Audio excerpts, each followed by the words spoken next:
BJP के नव निर्वाचित सांसद बाबूराम निषाद इस वक्त मेरे साथ मौजूद है। बाबूराम जी, आपका जो है शपथ समारोह में आप जा चुके हैं और प्रधानमंत्री से भी भेंट भी होनी है, आप लोगों की मार्गदर्शक भी मिलना है, लेकिन अब राज्यसभा के पटल पर अपने प्रदेश से किन किन मुद्दों पर आप बात करेंगे, क्या क्या मुद्दे आप रखेंगे भविष्य में? पार्टी नेतृत्व ने मुझे राज्यसभा भेजा है। मैं राष्ट्रीय नेतृत्व का आभार बंदन करता हूं। निश्चित रूप से आज मैंने राज्यसभा में शपथ ली है। संविधान सम्मत जो भी विषय होगा उसको पटल पर लाके रखूँगा और आगे जो भी विषय मेरे स्तर पर हैं उनको आगे प्रेषित करूँगा।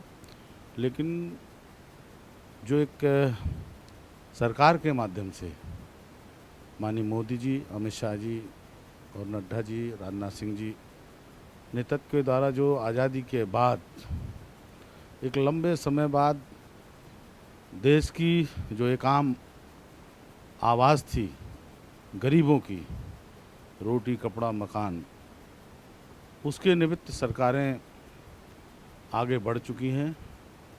भुखमरी थी उसको दूर करने का काम किया है। आज भी पानी के लिए हम तड़प रहे थे, पानी भी उपलब्ध हो रहा है।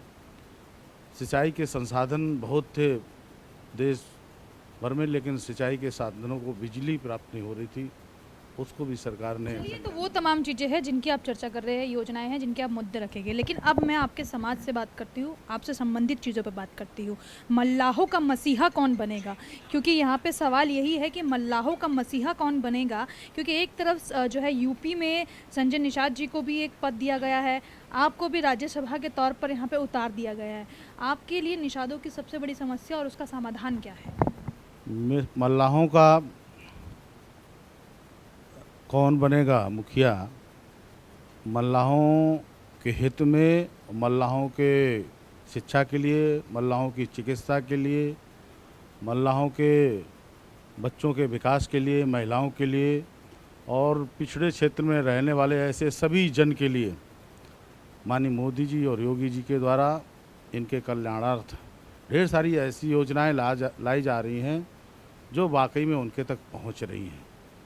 और ये योजनाएं हैं जिनको आम जनता ने स्वीकारा है और स्वीकारने के बाद ही बार बार हमको कुर्सी में बिठाना है। नाव से संबंधित कई समस्याएं आ जाती है, क्योंकि मछली पालन काम रहता है, उससे संबंधित कई समस्या आती है। खुद आप निषाद समाज से आते हैं, ग्राउंड को मेरे ख्याल से शायद जो एक आप समझ पाएंगे बाकी नेता इस तरीके से नहीं समझ पाएंगे। आपको लगता है कि वो जो कोर समस्याएं है उसका समाधान अभी भी मल्लाह जो है वो ढूंढ रहे हैं? मल्लाहों के लिए जल में रहना और जल से मछली निकालना और जल में व्यवसाय करना उनके लिए कोई कठिन बात नहीं है। लेकिन सरकार के माध्यम से नाव योजना सरकार लाई है, उस योजना के तहत उनको ऋण मिल रहा है और उसमें उनको कुछ छूट भी दी जा। उन बच्चों के लिए शिक्षा को लेकर क्या काम किया जा रहा है समाज के लिए? कोई भी ऐसा गांव बचा नहीं है, पूर्वा मजरा बचा नहीं है, कोई नदी का किनारा हो या झील के किनारे कोई गांव है, वहाँ भी बिजली पहुँच गई है, वहाँ भी रोड पहुँच गया है। आप उत्तर प्रदेश में चले जाइए, देख आइए, जहाँ भी प्राइमरी पाठशाला है उस प्राइमरी पाठशाला में अक्षरशः शिक्षक की उपस्थिति और जवाबदेही और जिम्मेदारी है कि जो बच्चे स्कूल में आएंगे, चाहे वो दलित के हों, पिछड़े के हों, वंचित के हों, वनवासी के हों, आदिवासी के हों, सबकी जिम्मेदारी है कि इनको शिक्षित करना आपकी प्राथमिकता में होगा। कहाँ देखें हम निषाद समाज को उत्तर प्रदेश में 2024 में कहाँ पाते हैं, क्योंकि आपको भी एक बड़ी जिम्मेदारी अब मिल गई? निषाद समाज उत्तर प्रदेश में नहीं पूरे देश में खुश है, क्योंकि निषादों की भलाई और निषादों को सरकार के माध्यम से जो लाभ, मैंने अशिक्षित थे बेचारे, बेरोजगार थे, चाहे आवास की योजना के लिए घूमते रहते थे, शौचालय जैसी समस्या जो जंगल में जाते थे लोग और जानवरों से